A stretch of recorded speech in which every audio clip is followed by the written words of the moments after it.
Thank you all for being here. Thank you so much for that wonderful introduction. I'm looking forward to spending some time with you and just to kind of set the stage on what today will look like. I'm going to speak for a few moments, and then what I'll do is open it up for questions because I really want to make sure you all are able to hear the information that will be most beneficial to you. And so the title in the program says that we're here to talk about leading Gen Y and Gen Z.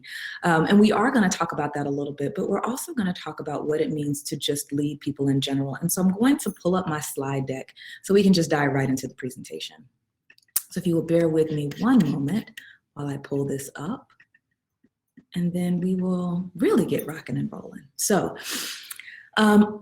leading Gen Y and Gen Z is really about understanding and mobilizing people. So what we're going to spend our time talking about here today.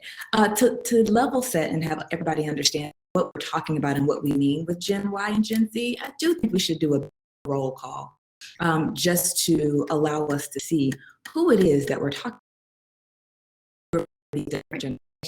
So in terms of thinking about generational diversity, we have multi-generational workforces, and we all know that, and it's increasing in terms of the generations that may be present in our occupational spaces. You see the years listed in terms of which generation matches up with which time frame. Shout out to Gen Z, that would be the group. When we talk about Gen Y or the millennial generation and we talk about Gen Z, you'll see those ranges listed at the bottom. Historically, what we've done is talk about the millennial generation as if they're incredibly young, but as you will notice, we have millennials who are 40 years old. And so there's a range of individuals from 25 to 40 who have age range. And with Gen Z, that too is a different bracket that we need through in terms of those who are ages 9, not in our workforces, but thinking about those young adults and how we can best understand and motivate them. The reason why we even talk about generations and kind of divide groups in this way is because each generation is defined by a set of shared values.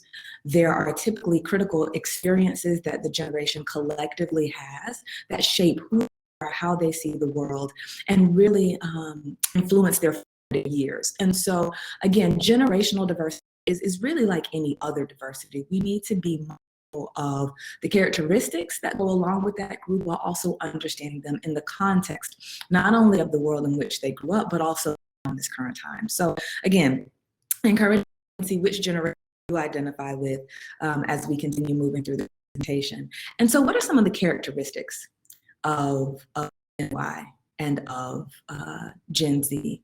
What are some of the things that define these generations, right?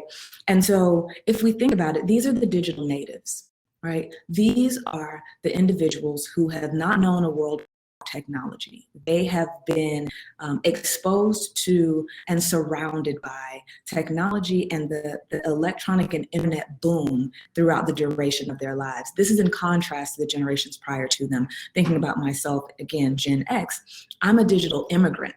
I remember a world when there was no internet really and no social media in the way that it certainly dominates and consumes our communication and interaction landscape today. So they're digital natives. Some other things to think about with this generation, both of them are often labeled as entitled, and that has a negative connotation. So what I like how I like to frame that is to think about this as an on-demand mentality generation. This is a generation who has had access to information at the click of a mouse. They have been able to really engage in quick hit interactions. And so that might translate to feeling as though they're entitled because they want things when they want it now, right? Because they've had access and had the ability to gather information and to have interactions kind of on demand. So we really want to think about how that may play out in our workspaces. They want to understand why. They're not afraid to ask questions. They're not afraid to challenge norms. And sometimes that can feel a little bit challenging. But again, this is a part of the world in which they were raised, and this is some of the characteristics that we see. In terms of being able to manage frustration and difficulty, setbacks and failures, they have a different capacity to do this maybe than generations of the past. And so again, that's something that we need to consider. Their attention spans may be a bit different. Operating in a landscape that communicates in the form of 20-second videos or a limited number of characters really does influence how one engages and how one is able to sustain attention in different situations. So these are, again, some of the characteristics, and I don't want to communicate the message that these things are negative or that these things are problematic. Simply, these are the characteristics that we generally see in these two groups based on the world that they lived in, again, and how their world has been shaped during their formative years. If we think about their perspective on work, right? Let's look at that for a little bit. What's their perspective on work? We know that these two generations, they want there to be a match between their personal and their workplace values, right? They want to think and want to believe that what is important to them shows up in their workplace. So if you think about a mission statement, a value statement, they really want to make sure that there's synergy between the two. Again, as compared to generations in the past who may not have been as aware of or conscious of the match between values, these two generations really want the work that they do to be meaningful. And so with there to be some congruence between what's important to them and what's important in the places in which they are working. They want there to be a cultural fit. The millennial generation and Gen Z are the most diverse, culturally diverse generations that we've seen thus far in our history. And so when thinking about the makeup of the places in which they work, they want there to be some cultural diversity. They want to see people that represent the mosaic of people that they see in their own lives and that they see in the world around them. They also want to see people in the organizations that look like them. And so thinking through how and inclusion not only is talked about, but really shows up in the work is really important for these two generations. Of course, they embrace technology. I already mentioned they're digital natives. They really value collaboration over hierarchy. In traditional workspaces, there usually is an organizational chart that really speaks to a hierarchy and a power differential at different places on that chart. But for these two generations, they really are much more interested in the team approach and collaborating. They want there to be space for their voice. They want to be able to contribute in a very meaningful and direct way early on. And so that notion of being able to collaborate and be a partner really is something that energizes them and helps them to feel like they truly are a part of the organizations that they're working for. And then finally, they crave opportunities for growth. I think that's true for all of us, but this is a generation who understands the idea of paying dues, but really wants to know in doing that there will be opportunities for them to move forward and grow. And so if we think about the characteristics and the perspectives that shape who these generations are, think about their perspectives at work, right? The question, and again, the topic of our conversation is how do you lead these groups? How do you, knowing this information about their mentality around work, around the perceptions and the characteristics that they may hold, how do you then lead them? And so if we think about that, that leads us to a really important question that's less about the generations and more about leadership, right? Because when we think about how do you lead these individuals, the question is, what do we think about leadership and what that is? And leadership is all about the people. It's not about the organizations. To read this quote, it's not about the plans. It's not about the strategies. It's all about people, motivating people to get the job done. You have to be people-centered. So whether we are talking about generation, whether we are talking about race, whether we are talking about any cultural identity that your employees and your colleagues may hold, when we think about leadership and how we lead Gen Y and Gen Z, we lead them in a very similar way as we lead everyone else. And the first step in that is understanding who they are, right? We can talk about these characteristics and we can talk about these descriptors and these stereotypes that are attributed to the generations. But if we only operate based on what we know about the generations, we may completely miss the person. And leadership is about understanding your people so that you can best lead the person that's in front of you and not the group with which they identify. So we have to know our people. And we have to know our people, not only as it relates to generational diversity, we have to know our people based on the myriad of diversities that they hold. You see that reflected on the screen in terms of this puzzle. We all are a collection of the different identities that we hold. These not only shape how we see the world, it shapes how the world sees us, which in turn shapes the experiences that we have. So it's not important for us to know every single detail about every single person that we're working with. I'm not saying that. But what I am saying is that we have to understand that the people that we are leading live at the intersections of all of these identities. And if we want to best lead them, we need to be really intentional about trying to understand this. To take it a step further, we need to know what makes them tick, right? On the image in the screen there, you see a thumbprint, right? And the reason for that is because we all have a thumbprint and all of our thumbprints are different, right? So in understanding some of the general traits that might describe people in terms of the identities and the groups with which they identify, we need to understand them at a more individual level. Ask yourself some of the questions that you see on the screen in terms of, do you know this about your people? A part of understanding them includes intentionally getting to know them, right? Again, whether we're talking Gen Y, whether we're talking Gen Z, whether we're talking any person, right? Understanding and getting to know, what does success look like to them?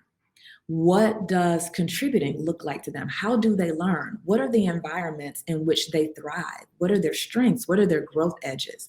We really, in order to be able to lead, which again includes mobilizing and motivating them, we need to understand who they are.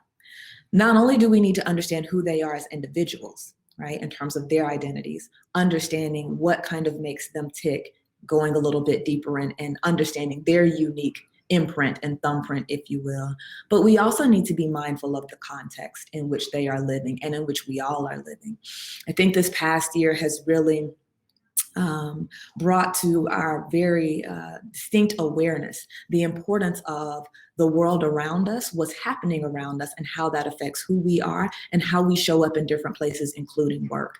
Not only those collective experiences, right? On the screen you see, certainly the COVID pandemic is a collective experience that we have all navigated and are still navigating, but it's affected how we show up in different spaces.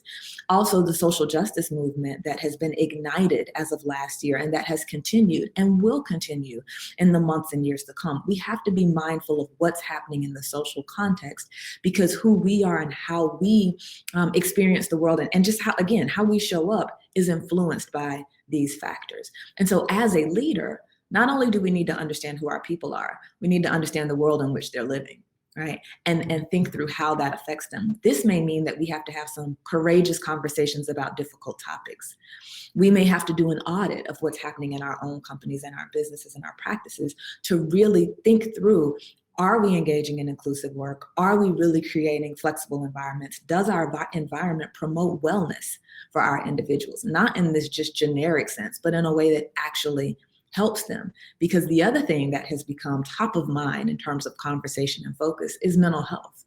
And when we think about leadership not only has to now include how productive you can create, how productive your company or your business can be, but how much is it promoting wellness for you and for those that work with you, right? Because what we know is that healthy people are the most productive. And if we're not focusing on health and wellness within our organizations, we're missing an opportunity to truly lead them and to truly respect and honor the people that they are, right? So we have to understand, know our people, allow room for their experiences, which includes thinking about the collective experiences, the individual experiences, how all of that impacts their health and wellness, not making assumptions about any of this, but having conversations that, again, may be about difficult, challenging things, but are not difficult conversations as much as they're courageous conversations, right? It takes us to step outside of our comfort zone to engage in some of these discussions.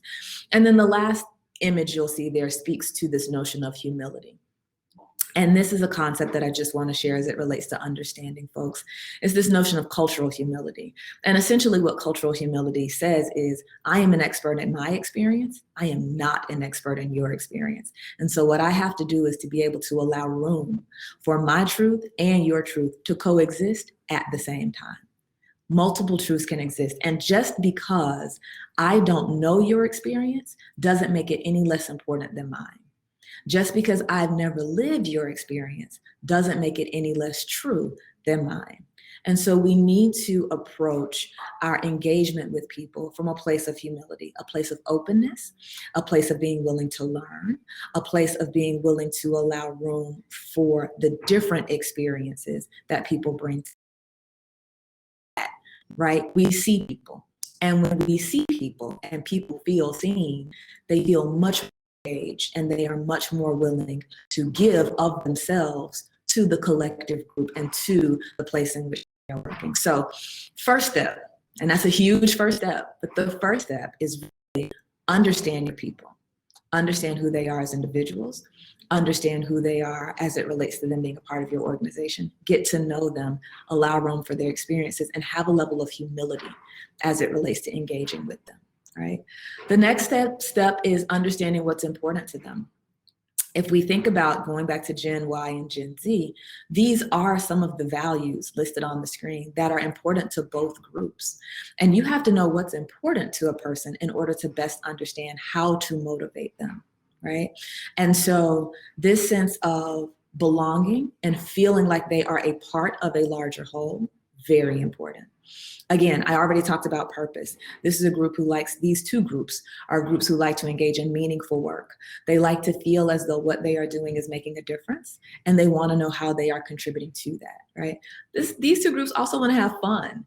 You know, I think the days of just working for the sake of working are not, that's not something that's really appealing to people. What people want to do is they want to feel like their work is enjoyable. Right? That's not to necessarily say that it'll be easy. That's not to say that there won't be challenges. But what that is to say is that I can engage in intense, meaningful, purposeful, hard, difficult work, and I can still enjoy it, right? Not only the work that I'm doing, but the people that I'm working with. And so really wanting to think about how we are tapping into folks' passion so that they enjoy what they're doing. I know there's a quote that says, if you enjoy what you do, you never work a day in your life.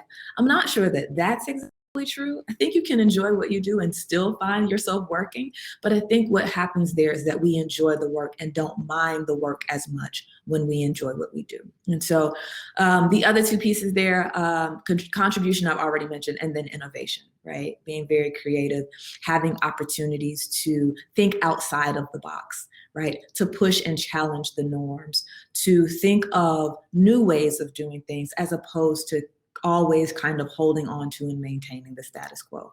These are the things that are really important, right? And once you understand them, once you have identified what is necessary to motivate them, right? The next step, mobilize. So in the introduction, what you did not hear is that I am a certified geek. I love anything that has to do with Marvel and superheroes because it's the world of fantasy and I love that, but also because I think we can learn a lot of lessons from this kind of genre of film and books, right? Because what sci-fi and fantasy does is it challenges our ideas of what's possible. And what you see in this image is, if anybody is familiar with this image from Avengers Infinity War, nobody in the picture is the same. Everybody in this picture has their own power. They have their own skills. They have their own talents and abilities. They have their own weaknesses and flaws. But in this image, what you see is them in all of their difference running in the same direction for a common purpose and a common goal, right? When you talk about mobilizing, it's not about making everyone the same. It's about understanding the strengths of the group that you have, identifying clear roles and expectations, and allowing them to all run fast in the lanes that they have been assigned, right?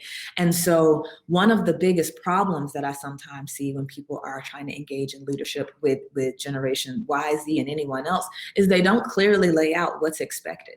People want concrete information about what do you see as being my role? How can I best contribute? What is it that you need from me? And how can I be a part of this team? People want to feel wanted, they want to feel needed, and they want to feel like you have a clear idea of how they can be a part of the larger whole. And so again, I love this picture because, you know, Captain America has different skills than Black Panther, has different skills than Black Widow, and yet They all are mobilized and clearly running forward with the same intensity, the same energy, and toward the same goal.